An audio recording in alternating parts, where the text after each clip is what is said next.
Hello friends and welcome to improve learning with Aditya. दोस्तों, आज मैं आप लोगों के सामने 26 और 27 अक्टूबर के जो टॉप मोस्ट करंट अफेयर्स के क्वेश्चंस हैं आप लोगों के सामने लेके आया हूं। तो अगर ये वीडियो आप लोगों को पसंद आती है तो इसे ज़्यादा से ज़्यादा लाइक और अपने दोस्तों में शेयर कीजिएगा। अगर आप लोग इस चैनल पर नए हैं तो इसे ज़रूर सब्सक्राइब कीजिएगा तथा अपने दोस्तों में भी शेयर कीजिएगा। चलिए हम आज के पहले क्वेश्चन की तरफ चलते हैं। हमारा आज का पहला क्वेश्चन है कि अभी हाल ही में हरियाणा लोक सेवा आयोग के अध्यक्ष कौन नियुक्त हुए हैं। तो अभी हाल ही में हरियाणा लोक सेवा आयोग के अध्यक्ष नियुक्त हुए हैं आलोक वर्मा। ये जो पिक्चर में दिखाई दे रहे हैं यही है आलोक वर्मा और इन्हें ही अभी हरियाणा लोक सेवा आयोग का अध्यक्ष नियुक्त किया गया है। चलिए सबसे पहले हरियाणा के बारे में देख लेते हैं। तो हरियाणा की कैपिटल है चंडीगढ़। मुख्यमंत्री हैं मनोहर लाल खट्टर। राज्यपाल हैं सत्यदेव नारायण आर्य। विधानसभा में कुल सीटें हैं 90, राज्यसभा में कुल सीटें हैं 5, लोकसभा में कुल सीटें हैं 10 और प्रति व्यक्ति आय के आधार पर यह भारत का दूसरा सबसे धनी राज्य है। इसके अलावा सबसे अधिक जो ग्रामीण करोड़पति हैं वो भी इसी राज्य में हैं और 1966 में यह भारत के 17वें राज्य के रूप में पहचान में आया था। हमारा अगला क्वेश्चन है कि एशिया के सबसे लंबे मंदिर रोपवे परियोजना का शुभारंभ प्रधानमंत्री नरेंद्र मोदी द्वारा कहां पर किया गया। तो अभी हाल ही में जूनागढ़ के गिरनार में जो कि गुजरात में स्थित है वहां पर एशिया के सबसे लंबे मंदिर रोपवे परियोजना का उद्घाटन किया गया है। तो चलिए सबसे पहले इसके बारे में हम जान लेते हैं। तो रोपवे में कुल 25 केबिन है और यह 2.3 किलोमीटर लंबा है जो पूरा रास्ता है और 900 मीटर की ऊंचाई पर यह स्थित है। प्रति घंटे यह 800 यात्रियों को तथा 8000 यात्रियों को पूरे दिन में यह ढोने में सक्षम है। इसका उद्घाटन अभी हाल ही में प्रधानमंत्री नरेंद्र मोदी द्वारा वर्चुअली किया गया है। अब बात करें गुजरात की। तो गुजरात के कैपिटल है गांधीनगर। मुख्यमंत्री हैं विजय रूपाणी। राज्यपाल हैं आचार्य देवव्रत और अनेक महापुरुषों की जन्मस्थली के कारण इसे महापुरुषों की धरती भी कहा जाता है। गुजरात का सबसे प्रसिद्ध नृत्य है गरबा और गुजरात राज्य की स्थापना हुई थी 1 मई 1960 ईस्वी को और नर्मदा नदी पर जो स्टैचू ऑफ यूनिटी बनी है जो कि सरदार लौह पुरुष सरदार वल्लभ भाई पटेल की प्रतिमा है वो विश्व की सबसे ऊंची प्रतिमा का कीर्तिमान उसे प्राप्त है। उसकी कुल बेस से ऊंचाई है 240 मीटर और केवल प्रतिमा की ऊंचाई है 182 मीटर। हमारा अगला क्वेश्चन है कि उत्तर प्रदेश सरकार द्वारा प्रदेश के किस जिले में शहीद अशफाक उल्लाह प्राणी उद्यान का निर्माण कराया जा रहा है। तो अभी हाल ही में गोरखपुर जो जिला है वहां पर शहीद अशफाक उल्लाह प्राणी उद्यान का निर्माण कराया जाए। जो पिक्चर में दिखाई दे रहा है रेड कलर से यही है गोरखपुर डिस्ट्रिक्ट। अब चलिए हम आपको उत्तर प्रदेश के बारे में एक बार बता देते हैं। तो उत्तर प्रदेश की कैपिटल है लखनऊ। मुख्यमंत्री हैं आदित्यनाथ योगी। राज्यपाल हैं आनंदीबेन पटेल। उच्च न्यायालय है प्रयागराज में। खंडपीठ है इसकी लखनऊ में और मुख्य न्यायाधीश हैं जस्टिस गोविंद माथुर। जनसंख्या 20 करोड़ से अधिक है। साक्षरता दर यहाँ की इस समय 73% हो गई है। पुरुष साक्षरता दर 77.28%। महिला साक्षरता दर भी लगभग 65% के आसपास है। ब्रिटिश काल में यूनाइटेड प्रोविंस के नाम से जाना जाता था इसे और 1950 में इसका नाम बदलकर उत्तर प्रदेश कर दिया गया। 19 नवंबर 2000 को उत्तर प्रदेश से विभाजित होकर उत्तराखंड एक नया राज्य बना। यहाँ पर सबसे ज़्यादा बोली जाने वाली जो बोली है वो है हिंदी और यहाँ के कुछ राज्य जो उत्तर प्रदेश के साथ अपनी सीमाएं बनाते हैं उसमें है उत्तराखंड, हिमाचल प्रदेश, बिहार, झारखंड, मध्य प्रदेश, छत्तीसगढ़, राजस्थान, हरियाणा और एक केंद्र शासित प्रदेश है दिल्ली। कुल मिला के 9 राज्य जो हैं वो उत्तर प्रदेश के साथ सीमाएं बनाते हैं। हमारा अगला क्वेश्चन है कि हाल ही में धम्म चक्र प्रवर्तन दिवस मनाया गया या किस नेता के बौद्ध धर्म अपनाए जाने के उपलब्ध में मनाया जाता है। तो अभी हाल ही में धम्म चक्र प्रवर्तन दिवस मनाया गया या भीमराव अंबेडकर के बौद्ध धर्म अपनाए जाने के उपलक्ष्य में मनाया जाता है। तो चलिए हम पहले थोड़ा सा इनके बारे में जान लेते हैं। तो भीमराव अंबेडकर जिन्हें डॉक्टर बाबा साहब अंबेडकर के नाम से भी जाना जाता है ये भारतीय बहुज्ञ विधिवेत्ता, अर्थशास्त्री, राजनीतिज्ञ और समाज सुधारक थे। इन्होंने दलित बौद्ध आंदोलन को प्रेरित किया और अछूतों से सामाजिक भेदभाव के विरुद्ध अभियान चलाया। श्रमिकों, किसानों और महिलाओं के अधिकारों का भी इन्होंने समर्थन किया था।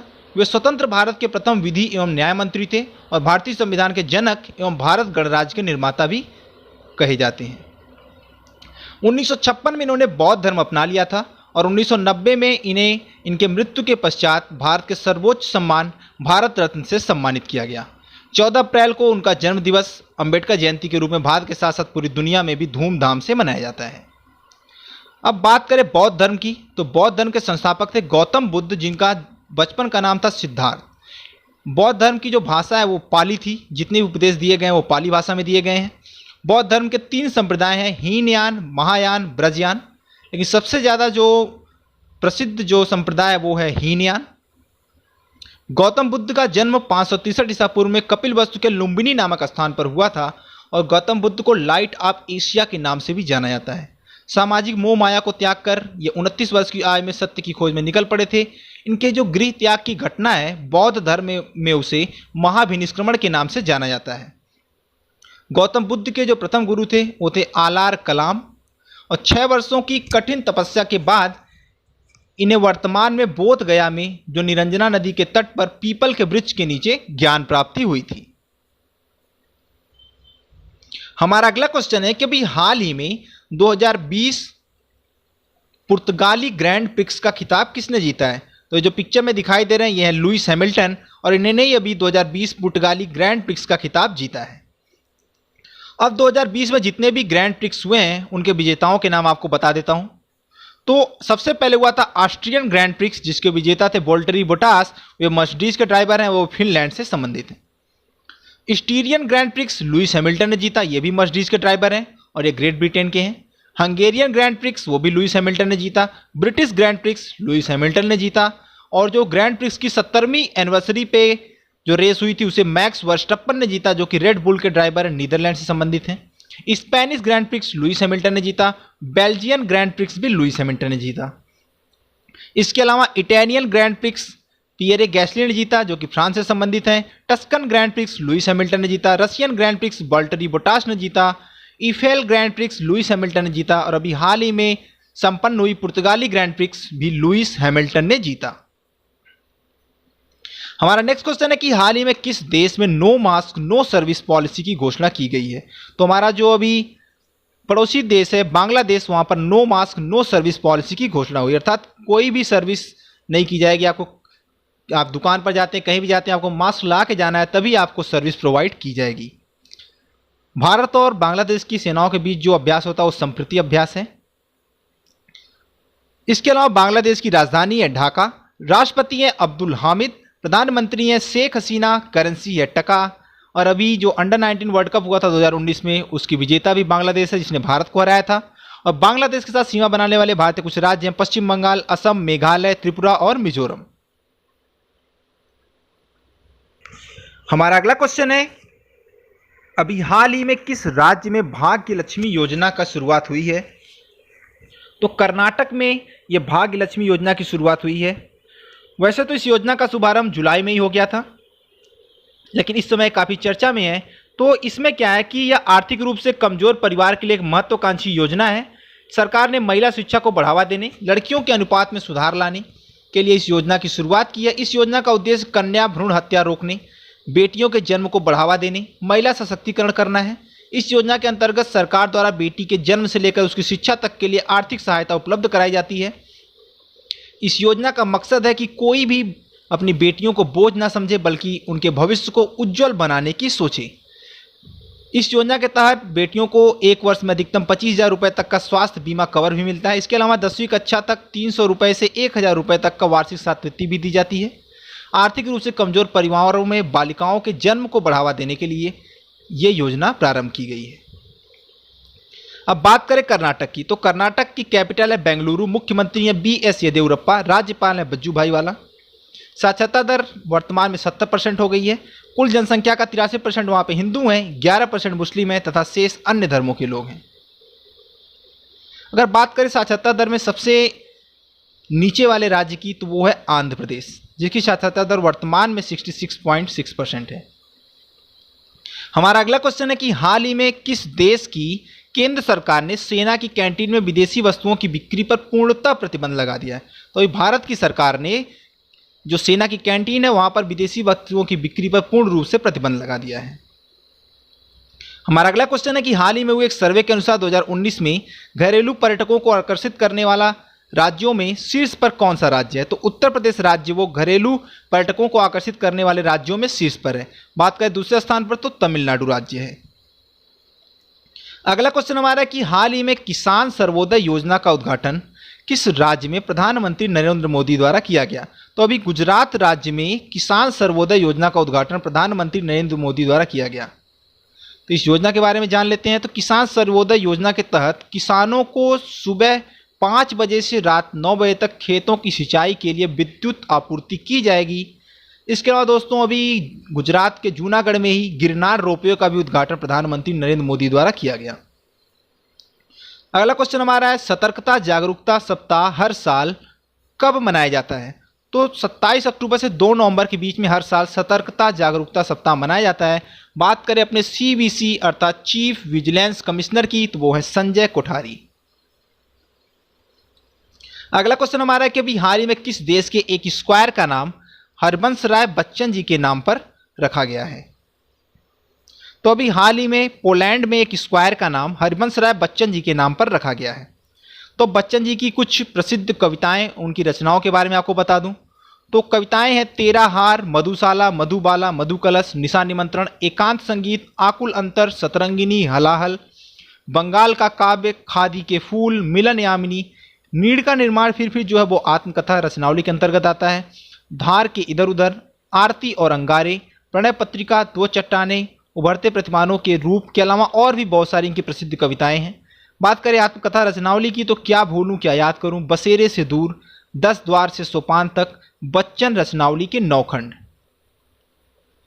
अब पोलैंड की बात करते हैं तो पोलैंड की कैपिटल है वारसा, राष्ट्रपति हैं एंड्रेज डूडा, स्वतंत्रता मिली थी इसको 11 नवंबर 1918 को और यहाँ की करेंसी है ज्लॉटी।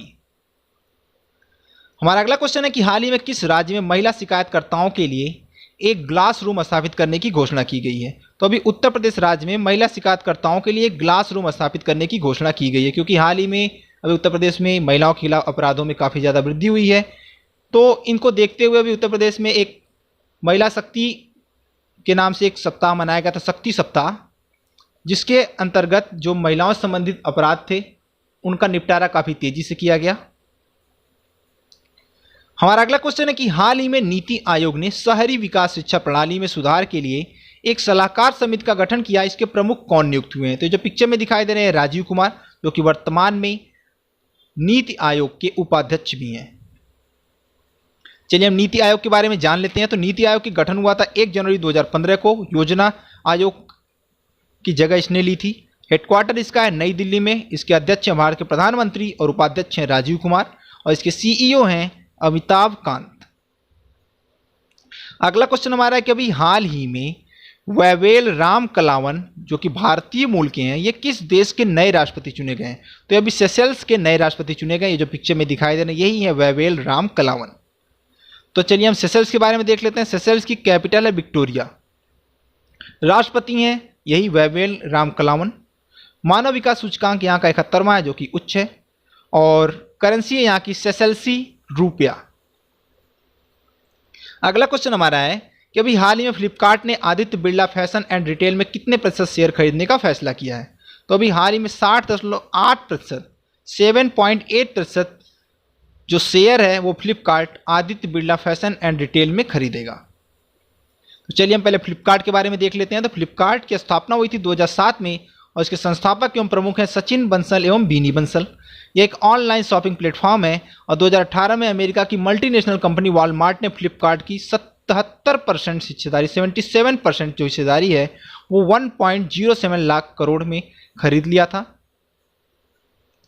हमारा अगला क्वेश्चन है कि हाल ही में किस राज्य ने अपने यहाँ पहली बार कर्मचारी राज्य बीमा योजना की शुरुआत की है? तो अभी अरुणाचल प्रदेश ने अपने यहाँ पहली बार कर्मचारी राज्य बीमा योजना का शुभारंभ किया है कोविड-19 वायरस को देखते हुए। तो ये क्या है तो इसके बारे में बता दूं। इस योजना के तहत अगर श्रमिक को किसी भी प्रकार से कार्यस्थल पर चोट या बीमारी या उसकी मृत्यु हो जाती है तो उसकी उचित चिकित्सा और देखभाल की जाएगी, साथ ही साथ उसे नगद लाभ भी उपलब्ध कराया जाएगा। इस तरह से यह योजना श्रमिकों को सामाजिक एवं आर्थिक सुरक्षा प्रदान करेगी। अब अरुणाचल प्रदेश की बात करें तो अरुणाचल प्रदेश की कैपिटल है ईटानगर। मुख्यमंत्री हैं पेमा खांडू, राज्यपाल हैं BD मिश्रा, विधानसभा में कुल सीटें हैं 60, राज्यसभा में कुल सीट है 1, लोकसभा में कुल सीटें 2 और गठन हुआ था 20 फरवरी 1987 को। अभी हाल ही में किस बैंक ने महाराष्ट्र की 450 किलोमीटर लंबी सड़कों के लिए 177 मिलियन अमेरिकी डॉलर का ऋण प्रदान किया है? तो अभी हाल ही में एडीबी ने महाराष्ट्र में 450 किलोमीटर की सड़कों के लिए उन्हें बनाने के लिए 177 मिलियन अमेरिकी डॉलर का ऋण प्रदान किया है। तो चलिए हम एडीबी के बारे में पहले देखते हैं। तो एडीबी अर्थात एशियन डेवलपमेंट बैंक, एशियाई विकास बैंक, इसकी स्थापना हुई थी 19 दिसंबर 1966 को। हेडक्वार्टर है इसका फिलीपींस मनीला में। प्रमुख है मसानसुगु आसाकावा। कुल सदस्य देश हैं इसमें 68। यह एक रीजनल ऑर्गेनाइजेशन है जिसका सिद्धांत है fighting poverty in Asia and Pacific. बात करें महाराष्ट्र की, तो महाराष्ट्र की कैपिटल है मुंबई, जिसे हम फिल्म सिटी के नाम से भी जानते हैं और भारत की आर्थिक राजधानी भी कहते हैं। मुख्यमंत्री हैं उद्धव ठाकरे और राज्यपाल है भगत सिंह कोश्यारी, जिन्हें अभी गोवा का भी प्रभार सौंपा गया है, क्योंकि गोवा के जो राज्यपाल थे सत्यपाल मलिक, उन्हें अब मेघालय का राज्यपाल बना दिया गया है। तो उम्मीद है दोस्तों कि वीडियो आपको पसंद आई होगी, जिसे ज़्यादा से ज़्यादा लाइक और अपने दोस्तों में शेयर कीजिएगा। अगर आप लोग इस चैनल पर नए हैं तो इसे सब्सक्राइब करके बेल नोटिफिकेशन ऑन कर लीजिएगा। धन्यवाद।